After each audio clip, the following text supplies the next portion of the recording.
This morning we're going to talk about humility. And as we begin to talk about humility, I want you to turn to the person on your right or your left or in front of you or behind you and tell them how you would rate yourself 1 through 10 in being humble. 1 being that you have no clue what humility is in your life. Or 10 means that you have accomplished humility perfectly. So turn to the person next to you or in front and behind. Tell them where you think you are 1 to 10 on the humility scale.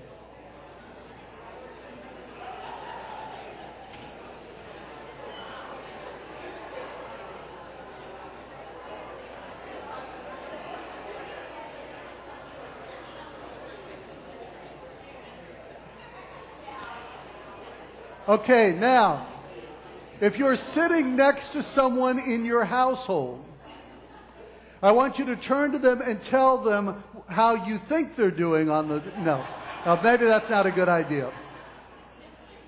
Humility is difficult. Humility is tough to talk about. As we're thinking about it, if you said that you're a 10...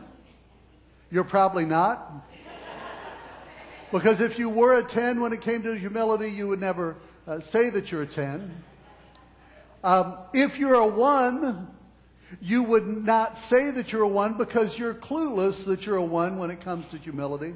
But, humility is one of those topics, one of those characteristics that we all need to be striving for and growing in. Humility is not humiliation. Now, even though humility and humiliation come from the same root word, humility is not low self-esteem. It's not hiding your talents or achievements. John Dickson is the author of a book called Humilitas. And this is actually a book that I've used in preparing some of the thoughts for this message. If it's a topic that you're interested in, I'd include you to get the book. It's an easy read, but it talks about kind of the origins of humility and how it is that we put it in our lives, not just as Christians, but in the world in which we live. Humility, according to John Dickson, humility is the noble choice to forgo your status, deploy your resources, and use your influence for the good of others before yourself.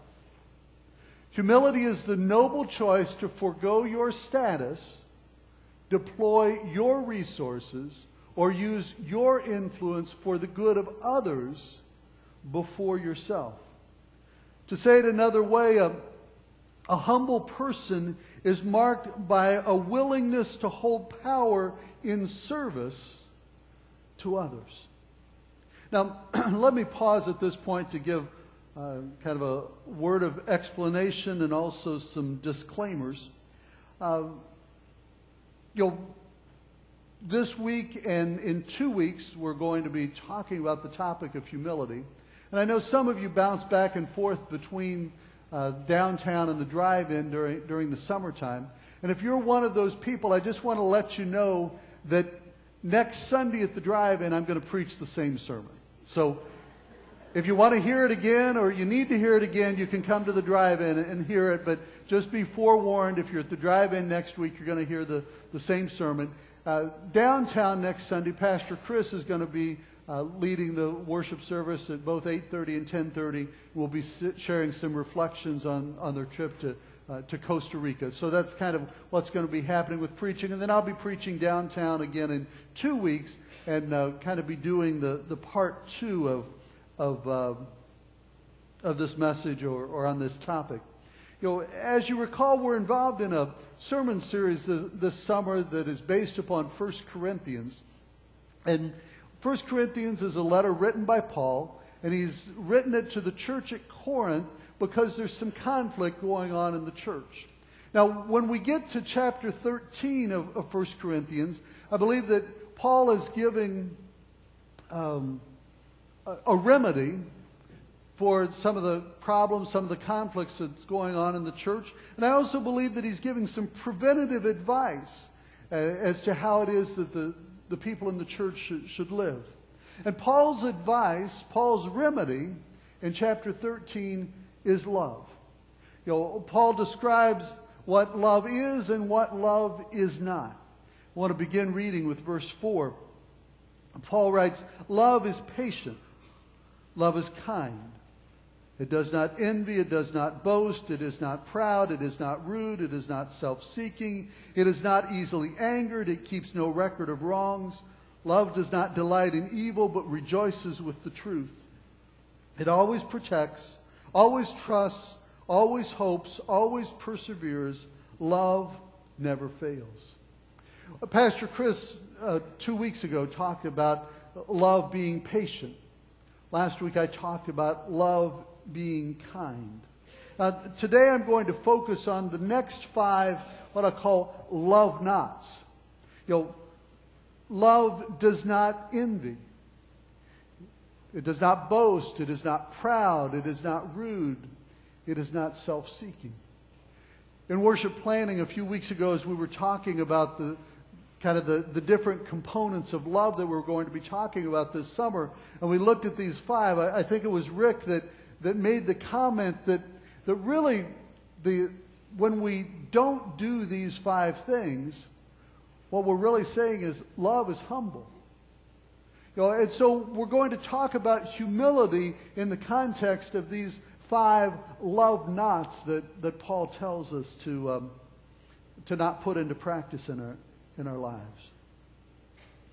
Would you rather relate to a person who is full of themselves, or would you prefer relating to a person who is humble? When I was in college at IU, I remember a story that was told about the basketball coach, Bobby Knight. And it seemed that whenever Bobby Knight would go shopping in Bloomington, he would always ask for the owner or the manager. You know, that was the only person that he would deal with. And one day he went into a furniture store and he asked to speak to the manager. And the clerk said, "Well, I'm sorry, the manager isn't in. Could I help you?" And Knight said, "No, I want to talk to the manager." And he said, "Have the manager call me when he gets in." And the clerk said, "Okay, I'll be glad to do that." And Knight turns and begins to walk out the door. And he almost gets to the door, and the clerk calls out to him and says, "Oh, sir, what's your name?" We can act with humility, or sometimes we may be humbled. In Dixon's book, he tells the story about Sir Edmund Hillary. Sir Edmund Hillary was the man who conquered Mount Everest, and in 1953 was the first one to ascend to the top of Mount Everest. And from the time that Sir Edmund Hillary accomplished that feat until his death, he had much notoriety. And Hillary tried to use that notoriety to give back to the people of Nepal. He built hospitals and orphanages and tried to use his influence around the world to bring attention to them and the needs of that country. Well, late in his life, on one of his trips back to the Himalayas, some people recognized Hillary and they said, "Would you pose in a picture for us?" Well, he was very gracious and agreed to do that, and they were mountain climbers, and they had their gear with them, and they said, "Here, take the ice pick, hold this ice pick, and pose for the picture with us." And so Hillary did, and as they were posing for the picture, another mountain climber walked by, and he didn't recognize or didn't know who Sir Edmund Hillary was, and he saw him holding the ice pick, and he said, "Sir, you're holding that ice pick wrong. You should hold it this way." Well, at that point, the expert mountain climber did not say a word except he re-gripped the ice pick as the person had told him. He didn't identify who he was or what his accomplishments were. You know, he was very gracious at that moment. No matter how great the other climber was, his presumption diminished his greatness. And Sir Edmund Hillary's greatness was enhanced by his response to the person who tried to correct him. In any context, we are more attracted to one who is humble than one who is full of themselves. Listen to the words of the Apostle Peter found in 1 Peter chapter 5. Young men, in the same way, be submissive to those who are older. All of you clothe yourselves with humility toward one another, because God opposes the proud, but gives grace to the humble. Humble yourselves, therefore, under God's mighty hand, that he may lift you up in due time. Cast all your anxiety on him, because he cares for you. Peter exhorts his readers to act with humility toward one another, because God opposes the proud, but gives grace to the humble. Have you ever thought about the fact that humility is a conduit through which God's grace flows into our life? You know, the opposite of humility, being proud, being full of ourselves. Often, at that point, we're trying to maybe gain notoriety or gain a pat on the back or gain recognition.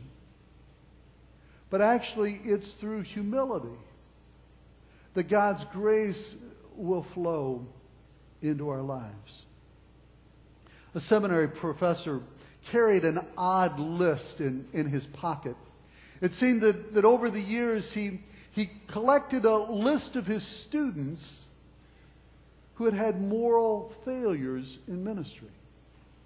Whenever he would hear about one of his former students having a moral failure, he would write that name down in a notebook that he carried in his pocket. And over the course of time, he had about 50 names on the list. Now, the professor from time to time would look at that list of students and try and reflect, what was there about the student that might have caused them to have this moral failure? Well, over time, he only found one thread, one common element between all these students whose name he carried in his pocket, and that was that those students had always been very full of themselves. Those students had always been very arrogant and very proud, and it's an issue that their pride had led to their fall. Peter says that God actually opposes the proud. If you want God to fight against you, then become full of yourself. Humility actually the lack of humility actually indicates that you're approaching life as if life is simply all about you. But humility is about investing in the lives of others, seeking to make a difference in the lives of others. In verse 6, we're told that when we humble ourselves, we're putting ourselves in a position that in time, God will raise us up. We all know people who are lacking humility. And often that lack of humility, they're trying to convince us how great they are. They're trying to build themselves up in our eyes. But actually it has the opposite effect. When we practice humility, we don't have to worry about convincing anyone of anything. We can leave the results in God's hands and for God to care for in His time. I find an interesting connection between verses 6 and 7. Verse 6 tells us to humble ourselves, and verse 7 tells us to cast all of our anxieties upon Him because He cares for us. Now, I think that there is a connection at that point. I think often when we are anxious, we try to to cover ourselves. We try to convince others of things that maybe aren't actually true. But as we humble ourselves, we can leave the results to God. And also as we humble ourselves, Peter tells us that we should also cast our anxieties upon God. Those anxieties that are weighing us down, we don't need to hide them. We don't need to make others think that they're not there. We simply cast those anxieties upon the Lord, and in our humility, God will raise us up. And in Dixon's book entitled Humilitas, he says that humility has not always been regarded as a beautiful thing. Dixon and other historians say that through the course of human history, the view of humility has changed. And they mark the point at which the view of humility changed was with the death of Christ upon the cross. Now, prior to Christ's death on the cross, in Old Testament writings, there is some talk of humility. But most of the time when we talk about being humble or humility in the Old Testament, most of the time it's relating to God, that we should humble ourselves before God. But in the New Testament writing, it still talks about being humble before God, but more and more talks about being humble before one another. And so there's a definite change, and these both church theologians and historians, even from the secular world, notice a change in the view of humility with the crucifixion of Christ. And the reason is, at the time of Christ's crucifixion was the ultimate punishment. It was the lowest place in the Roman world. Anyone who was crucified was at the lowest social status possible. They were looked down upon by everyone. So the cross of Christ posed a massive problem to the first Christians. Did Christ's crucifixion mean he really wasn't great, or did it mean that they had to redefine greatness based upon his suffering on the cross? Well, they opted for the latter. It seemed to be that if the greatest man they had ever known was willing to sacrifice his life on the cross, then greatness must consist of a willing sacrifice. The power of good, as he invested his life in the life of others. Humility is not simply a Christian characteristic. In Jim Collins' book, Good to Great, he talks about companies that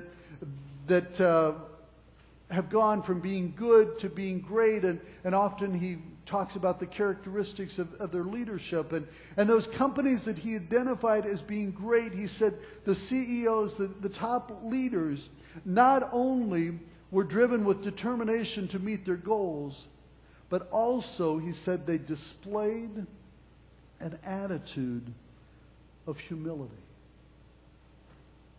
Well, how do we become more humble?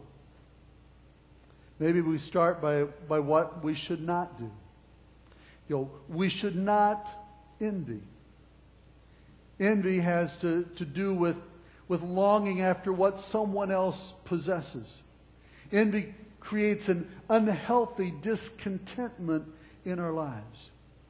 Envy escalates to the point that we're willing to do anything moral or immoral, legal or illegal to get what it is that we want. Humility can bring a sense of contentment in our lives. We exhibit greater humility in our life when we do not boast. Boasting is involved of bragging about our accomplishments. It's an issue of one-upmanship. When I was growing up, whenever my father and his brothers would get together, there was often a lot of boasting going on, particularly about their gardens. One would start in and say, well, I planted 25 tomato plants this year.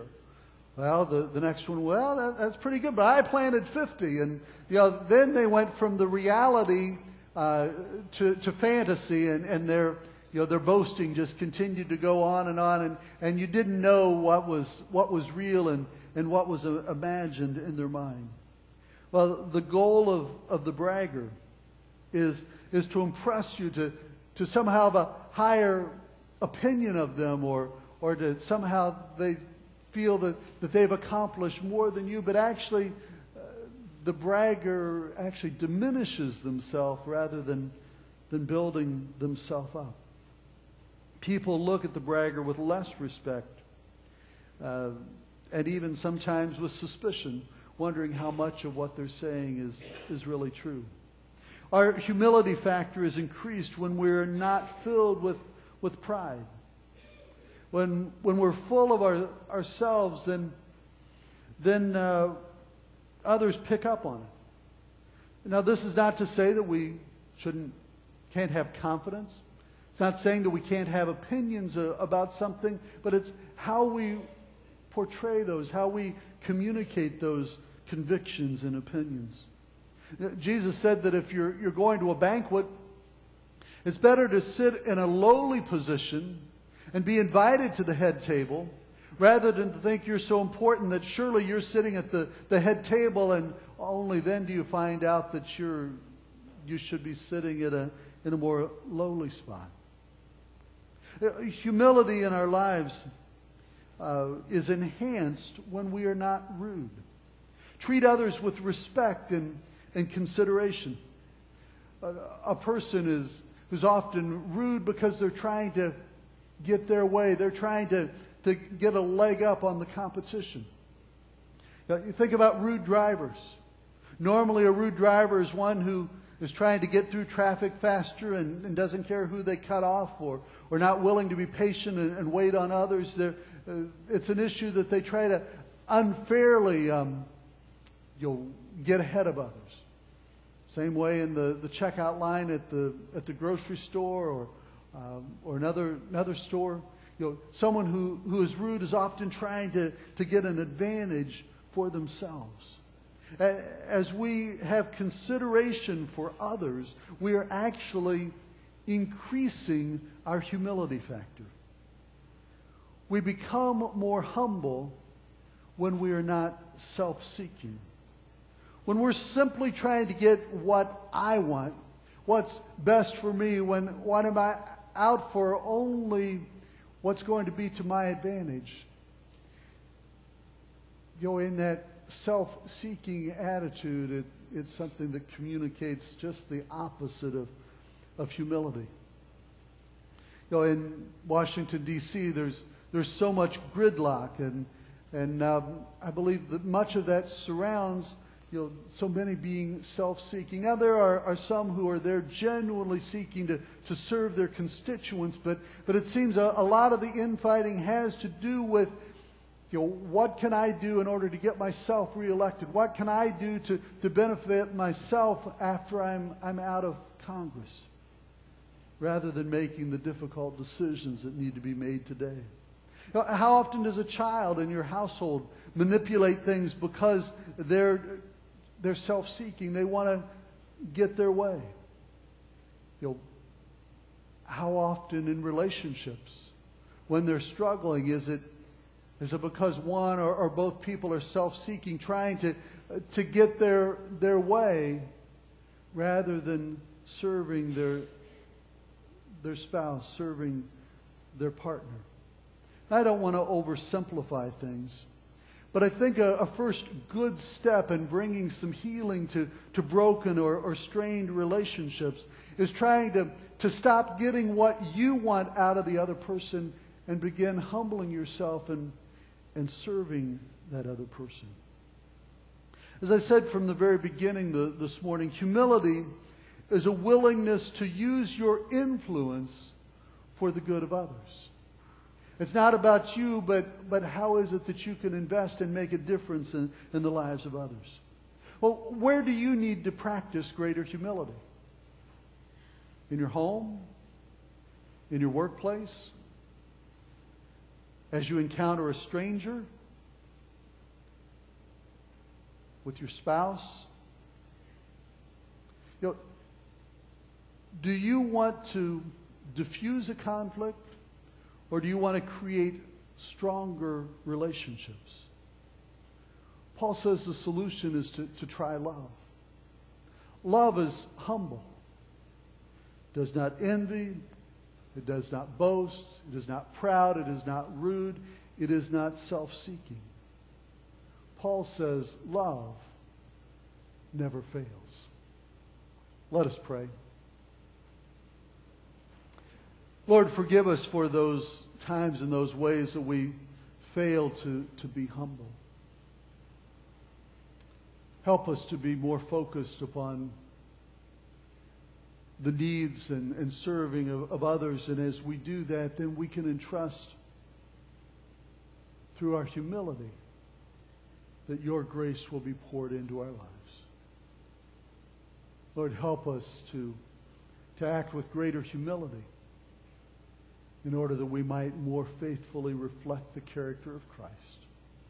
For it's in his name that we pray. Amen.